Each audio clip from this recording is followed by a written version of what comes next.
नमस्कार दोस्तों। Hello students, कैसे हैं आप। आज हम शुरू करने जा रहे हैं ज्योग्राफी क्लास 12th के ऑब्जेक्टिव टाइप क्वेश्चंस।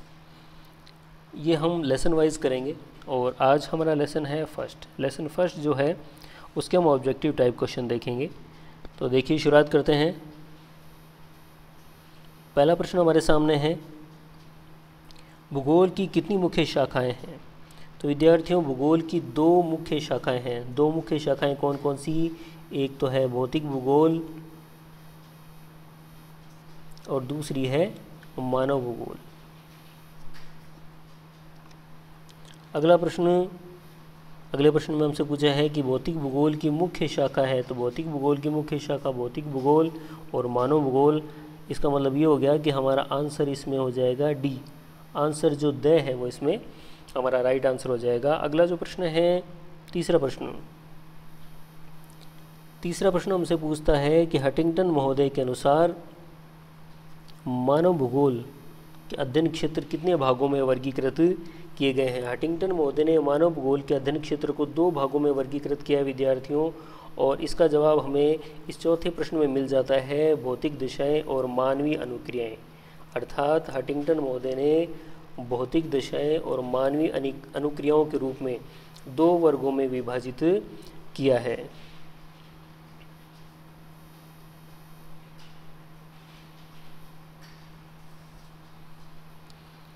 तो जैसे कि अगला प्रश्न हमसे पूछा जा रहा है कि मानव भूगोल के अध्ययन क्षेत्र के दो वर्ग हंटिंगटन महोदय ने कौन कौन से बताए, भौतिक दशाएं और मानवीय अनुक्रियाएं।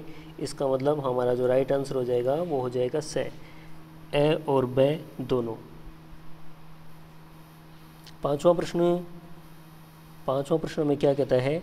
पांचवा प्रश्न हमसे ये कहता है कि मानव भूगोल के विकास को अध्ययन की सुविधा के लिए कितने युगों में बांटा गया है।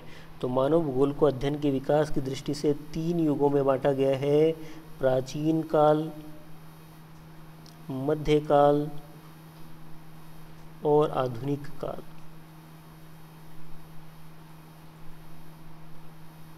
प्राचीन काल, मध्यकाल और आधुनिक काल। तो राइट आंसर हो जाएगा 3। तो पांचवें प्रश्न का आंसर हो जाएगा 3।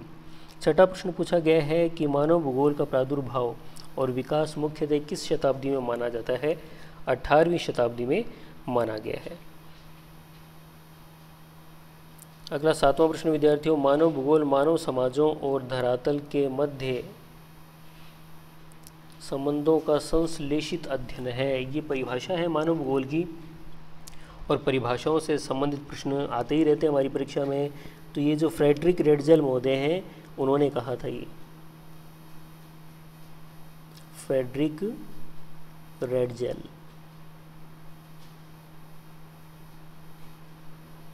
तो इनका पूरा नाम फ्रेडरिक रेडजेल महोदय। आठवें प्रश्न में इन्हीं की पुस्तक का नाम हमसे पूछा है, एंथ्रोपोज्योग्राफी के लेखक कौन है। तो नो डाउट एंथ्रोपोज्योग्राफी यानी कि मानव भूगोल, जबकि मूल नाम तो यही रहेगा, इसे हम चेंज नहीं कर सकते।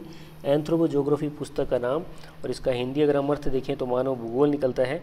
इस पुस्तक के लेखक कौन है? Frederick Ratzel. 9वां प्रश्न विद्यार्थियों, प्रश्न हम शायद थोड़ा सा तेज़ गति से पढ़ रहे हैं। कोशिश ये रहेगी कि कम समय में ज़्यादा से ज़्यादा प्रश्नों को कवर किया जा सके। एलन सैम्पल किसकी कट्टर समर्थक थी?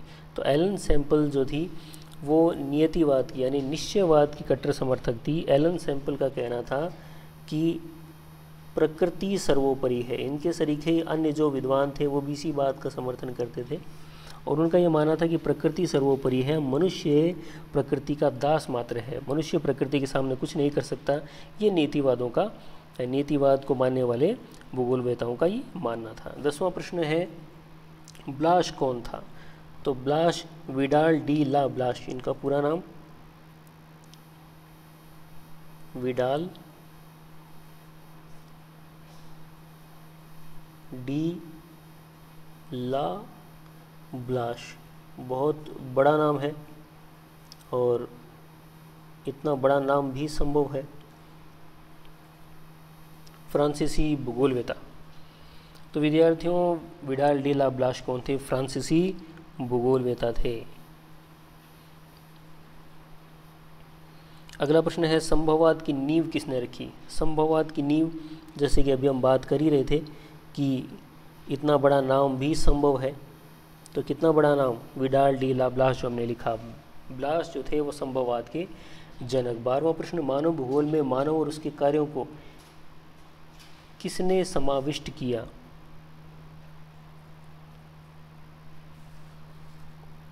तो परिभाषाएं जहाँ दी हुई है वहाँ डिकेंस और पिट्स के नाम हमें मिलते हैं। तो राइट आंसर हो जाएगा डिकेंस और पिट्स। भूगोल का केंद्र बिंदु स्थान, भूगोल का केंद्र बिंदु स्थान होता है, ये बात किसने कही? भूगोल का केंद्र बिंदु स्थान होता है, ये बात ब्रुन्स महोदय ने कही थी, ये बात कही थी ब्रुन्स महोदय ने। ब्रुन्स, जीन ब्रुन्स, जीन ब्रुन्स। और ये जो जीन ब्रुन्स थे, कोई विद्यार्थियों थोड़ा लिखने में प्रॉब्लम रहती है, खैर कोई बात नहीं। जीन ब्रुन्स, और ये जो जीन ब्रुन्स थे ये फ्रांस के रहने वाले थे, फ्रांसीसी भूगोलवेता थे। अगला प्रश्न 14वां प्रश्न, मानव भूगोल किसकी व्यूह रचना करता है? मानव भूगोल में देखिए जनसंख्या का भी अध्ययन किया जाता है, प्रदेशों का अध्ययन भी किया जाता है, संसाधनों का अध्ययन भी किया जाता है। तो राइट आंसर हो जाएगा उपयुक्त सभी। 15वां प्रश्न क्या कहता है हमें?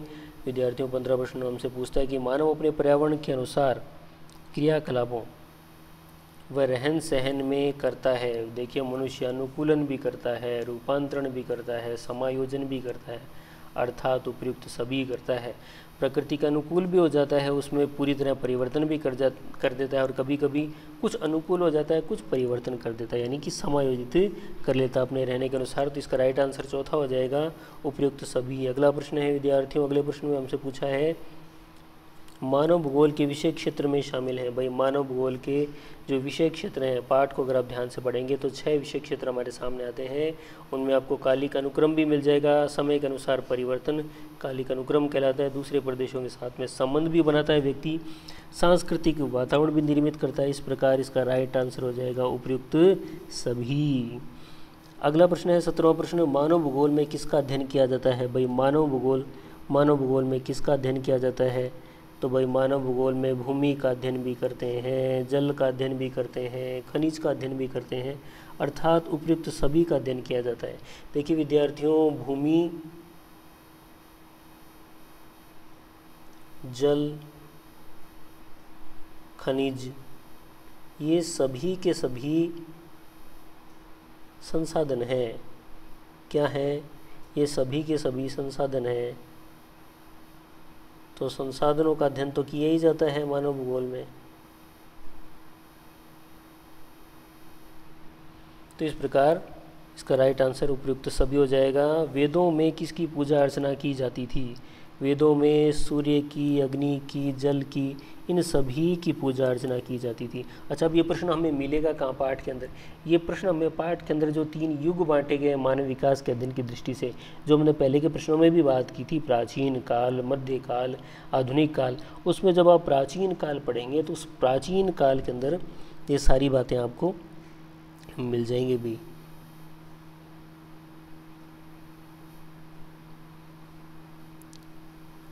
प्राचीन काल का जो पोर्शन पढ़ेंगे आप, उस प्राचीन काल के पोर्शन में आपको ये बात मिल जाएगी। तो इसका राइट आंसर उपयुक्त सभी हो जाएगा। अगला जो प्रश्न है 19वां प्रश्न हमसे क्या पूछ रहा है? 19वां प्रश्न ये हमसे पूछना चाहता है कि मानव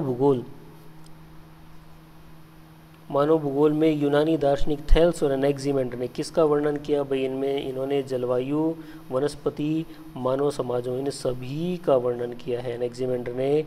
इसलिए इसका राइट आंसर भी क्या हो जाएगा? द हो जाएगा। राइट आंसर द हो जाएगा। 20वां प्रश्न, वातावरण के प्रभाव की वजह से ठंडे प्रदेशों के मानव तो बहादुर होते हैं परंतु चिंतन में कमज़ोर होते हैं। ये बात किसने कही? ये बात अरस्तु महोदय ने कही थी। और दूसरी बात है कि वर्तमान परिप्रेक्ष्य में अगर देखा जाए तो ये बात सत्य साबित नहीं होती।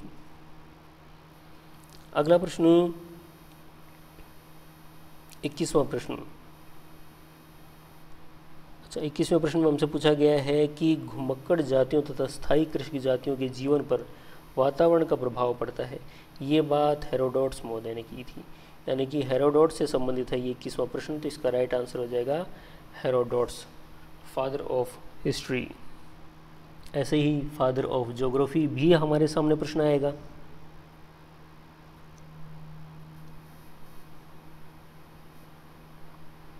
22वां प्रश्न देखिए आ ही गया हमारे सामने। 22वां प्रश्न हमसे ये क्या कहना चाह रहा है? 22वां प्रश्न हमसे पूछता है कि भूगोल का जनक कौन है। भैया भूगोल का जो जनक है वो हिकेटियस महोदय को माना जाता है, क्योंकि इन्होंने विश्व के भूगोल को व्यवस्थित किया था। भूगोल को व्यवस्थित करने का काम जो था वो इन्होंने किया था। यही वजह है कि इनको फादर ऑफ हिस्ट्री कहा जाता है। वो दूसरी बात है कि भूगोल शब्द का सर्वप्रथम प्रयोग इरेटोस्थेनीज ने किया था। इरेटोस्थेनीज, अगर आपने 11वीं की ज्योग्राफी की बुक पढ़ी है तो आपको इस बात का ध्यान होगा। भूगोल शब्द का इस्तेमाल तो इरेटोस्थेनीज ने किया था, लेकिन व्यवस्थित इन्होंने किया था, इसलिए हिकेटियस महोदय को भूगोल का जनक माना जाता है। अगला प्रश्न है विद्यार्थियों 22वां प्रश्न ये है कि जर्मन भूगोलवेता है, सॉरी 23वां जो प्रश्न है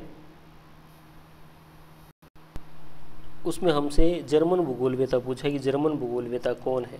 तो देखिए रिस्तोफन, फ्रोबेल, पेशेल, ये सभी जर्मन भूगोलवेता हैं। तो राइट आंसर इसका उपयुक्त सभी हो जाएगा।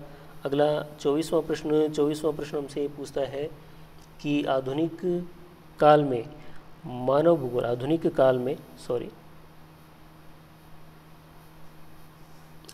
काल में मानव भूगोल का सर्वाधिक विकास कहाँ हुआ। तो विद्यार्थियों आधुनिक काल में मानव भूगोल का सर्वाधिक विकास फ्रांस में हुआ था। अमेरिकी भूगोलवेता है, अमेरिकी भूगोलवेता के बारे में पूछा तो देखिए भाई Carl Sauer, Taylor, Griffith Taylor, Huntington, Ellsworth Huntington, ये सभी की सभी अमेरिकन भूगोलवेता हैं।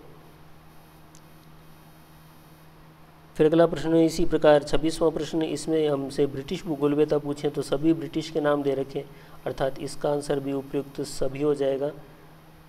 बहुत अच्छे प्रश्नों का समावेश किया गया विद्यार्थियों, आपके लिए हेल्पफुल होगा। मैं उम्मीद करता हूं कि आप इस वीडियो को पूरा देखें और अपने दोस्तों के साथ में, अपने यार मित्रों के साथ में शेयर करें, उन्हें भी इसका लाभ अवश्य मिलेगा। 27वां प्रश्न हमसे पूछता है कि नियतिवाद में किसे प्रभावी माना गया। हमने शायद पहले भी बात की थी कि नियतिवाद में प्रकृति को सर्वोपरि माना गया है। 28वां प्रश्न रुको व जाओ, स्टॉप एंड गो, विचारधारा, नवनियतिवाद या इसे नवनिश्चयवाद के नाम से भी जानते हैं।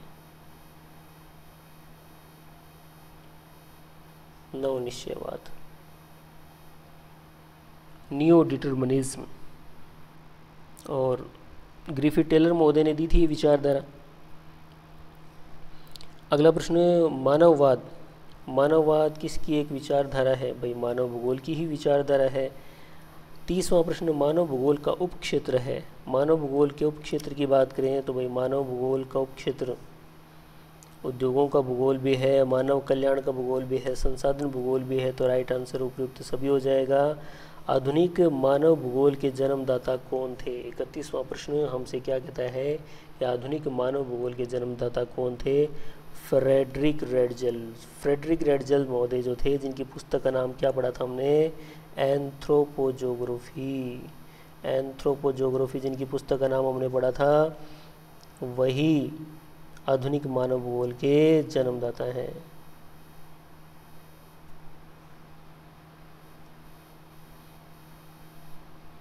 बत्तीसवां प्रश्न मानव भूगोल चंचल मानव और अस्थायी प्रकृति, फिर से परिभाषा आ गई हमारे सामने। अस्थायी प्रकृति के पारस्परिक परिवर्तनशील संबंधों का दिन है या परिवर्तित संबंधों का दिन है, या थोड़ा सा यहाँ मिसप्रिंट है विद्यार्थियों, संबंधों का दिन है। यह परिभाषा किसने दी। भाई ये परिभाषा एलन चर्चिल सैम्पल ने दी थी। अमेरिका की रहने वाली नियतिवाद की कट्टर समर्थक एलन चर्चिल सैम्पल तो इस परिभाषा को तो आप ऐसे याद रख सकते हैं। देखिए, चर्चिल और चंचल, चर्चिल और चंचल।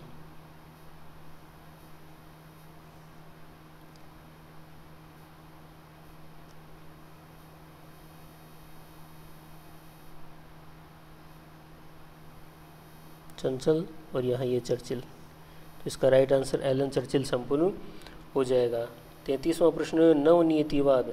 नवनियतिवाद के प्रवर्तक कौन थे? अभी हमने थोड़ी देर पहले प्रश्न पढ़ा था। रुको और जाओ संभववाद, रुको और जाओ निश्चयवाद के नाम से भी जाना जाता है। नवनिश्चयवाद भी कहते हैं। ग्रिफिथ टेलर महोदय ने ये विचारधारा दी थी। और 34वां लास्ट प्रश्न विद्यार्थियों, निम्न में से कौन फ्रांसीसी भूगोलवेता नहीं है? देखिए भाई, Blache, Vidal de la Blache, Demangeon, Brunhes, ये थोड़ा सा गलत लिखा हुआ, ब्रुंथ नहीं है ये है ब्रुंच,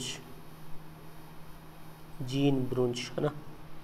तो इसका राइट आंसर हो जाएगा रिटर, क्योंकि ये जो रिटर महोदय हैं ये जर्मनी के हैं, फ्रांस के नहीं हैं। आगे विद्यार्थियों जर्मनी के हैं भाई, जर्मनी के।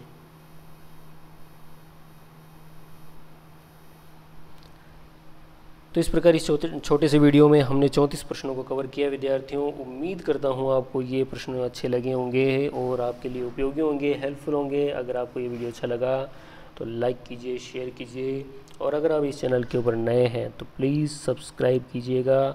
कमेंट सेक्शन में ज़रूर बताइएगा कि आपको ये वीडियो कैसा लगा। अच्छा लगा तो अच्छे के बारे में बताइएगा, और अगर अच्छा नहीं लगा तो ज़रूर बताइएगा कि क्या कमी है। कोशिश करेंगे अगले वीडियो में उन कमियों को दूर करने की। तब तक के लिए जय हिंद, जय भारत।